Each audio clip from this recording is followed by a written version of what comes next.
À 1500 km de l'Australie, l'archipel calédonien est constitué de la Grande Terre, l'île principale, et des îles Loyauté, Lifou, Maré, Uvea et Tiga. Son immense barrière de corail est classée patrimoine mondial de l'humanité par l'UNESCO. Autrement dit, une occasion inespérée de m'initier à la plongée. Je vérifie l'air.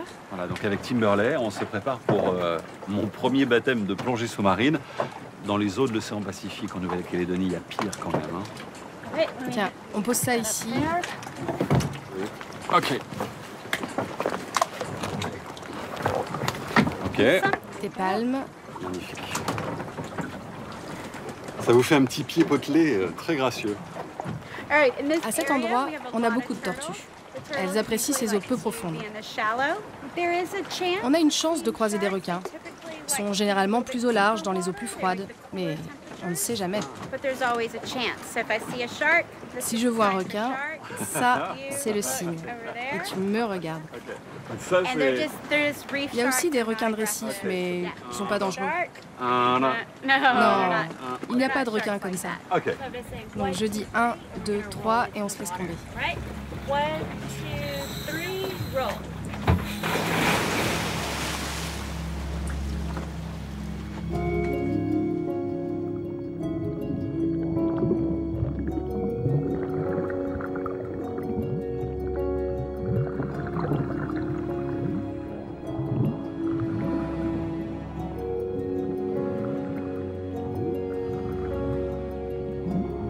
Quelle merveille!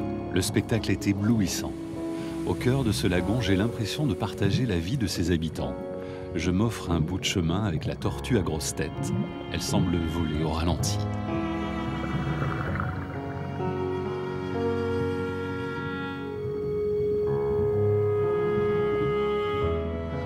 Celles qui viennent pondre ici sont capables de parcourir 80 km par jour. Au bout de 2 mois, à ce rythme, et c'est l'Australie.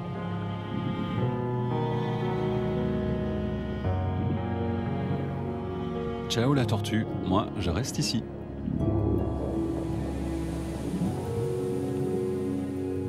Poissons, algues, plantes, reptiles, en tout 15 000 espèces vivent dans ce lagon. Et tout ce petit monde n'est pas là pour rien. Les récifs de corail qui protègent ces îles lui fournissent le gîte et le couvert.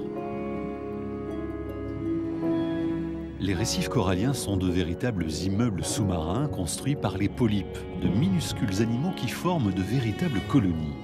Lorsqu'ils meurent, leur squelette calcaire forme un nouvel étage sur lequel viendront s'installer de nouveaux polypes vivants.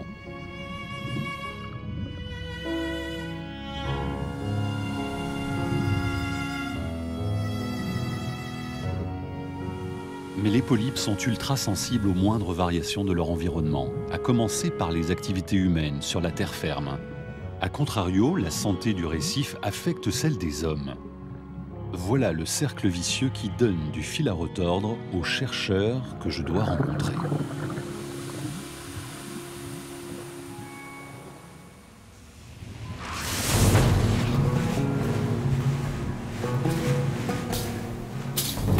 Ce matin, le temps est au beau fixe, mer d'azur et température proche de 32 degrés. Bref, le paradis. La police du lagon m'amène dans un sanctuaire maritime ultra protégé à 2 pas d'une zone qui sert de base arrière à la flotte française dans le Pacifique. De quoi décourager flibustiers, braconniers et même les simples curieux. Perdu comme un confetti sur l'océan, l'îlot Améré est vierge de toute présence humaine.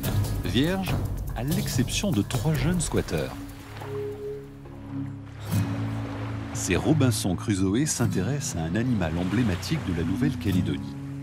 On l'appelle le tricot rayé. Mais derrière ce gentil petit nom se cache un des reptiles les plus dangereux au monde. S'il vous mord, c'est la mort. On est dans la réserve intégrale Merlet, plus précisément sur l'îlot Améré. C'est un endroit extrêmement particulier en Nouvelle-Calédonie puisqu'il est interdit d'accès. Et donc ici vont prospérer toutes les espèces animales et en particulier le tricot rayé. On le trouve ici en concentration absolument énorme.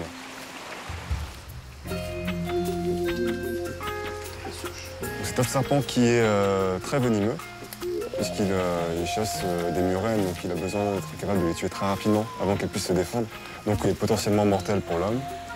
Cependant, il est extrêmement docile, on peut le manipuler très facilement, mais évidemment, il ne faut pas le manipuler en dehors du cadre scientifique, puisque la morsure peut être fatale.